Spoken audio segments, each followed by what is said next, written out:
G'day guys, in today's video I'm going to have a bit of a talk about the Samsung 75-inch TU8000. This is a 2020 model and this is about the first TV I've owned in about the last, or purchased in probably the last 8 years. So some of the features aren't exactly amazing to you, but they're pretty useful for me. So for example, let's have a look at the remote. We really have not too much here. We have home, back, general navigation, power. So all fairly straightforward and simple.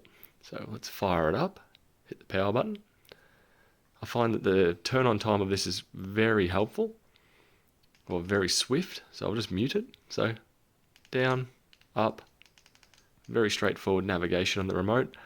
It's funny, I'm used to other remote controls where there's normally about 50 different buttons, and there certainly doesn't need to be, considering it's usually either volume up, down, channels, or switching to HDMI. And one thing that I found out with this pretty early on was that it had its own Samsung TV Plus channels. So essentially I switched the TV on, connected to my Wi-Fi, and as soon as I'd done that, it instantly started loading up all these channels, and I had no idea because I haven't actually connected the antenna. If we go across to the side here, the TV itself weighs, I believe, around 40 kilos. So as you can see, it's still thickish in TV terms, but overall still pretty decent. So the brightness of it, apparently it supports HDR, but from my readings of it, it's a software-based HDR, so it doesn't actually have the required nit brightness or the local dimming to actually be able to do proper HDR. So that is a bit disappointing.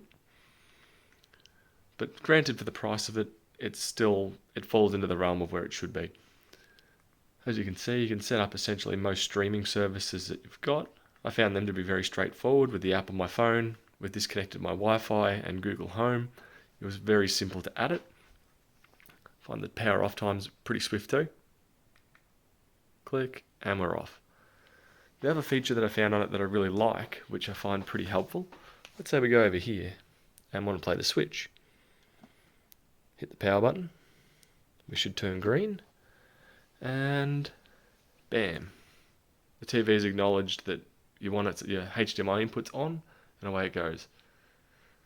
So that's another feature that I did like about it. Overall, the 4K resolution I haven't really found that amazing, as most stuff that I use is at 1080 resolution content. So be it the PS4, which I've played a couple of games on 4K, which to me doesn't really impress me. It's more the higher hertz that I'm interested in. If we go over here, so there are a few different game modes you can select. So overall, it's pretty straightforward to navigate. If you're used to a typical smartphone, it's pretty straightforward to get around and navigate and get your head around what you need to do.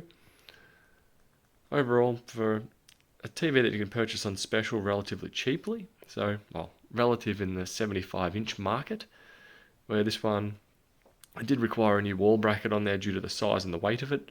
As I said, around 40 kilos at 75-inch screen. It does, definitely required a new hanger from our old 58-inch telly that we previously had. So yeah, with that and the simplicity of the remote, Netflix, bam, Netflix done. Amazon. So I found it actually fairly responsive, especially just going through menus and switching between stuff. Definitely nothing like my old Hisense. It was a 58-inch Hisense from about 2012. So if you're in the market for a relatively cheap 75-inch telly, granted I'm not sure how this will go with the 120Hz 4K on a PS5. I don't believe it will do that. But if you can forget about it, overall definitely worthwhile checking out.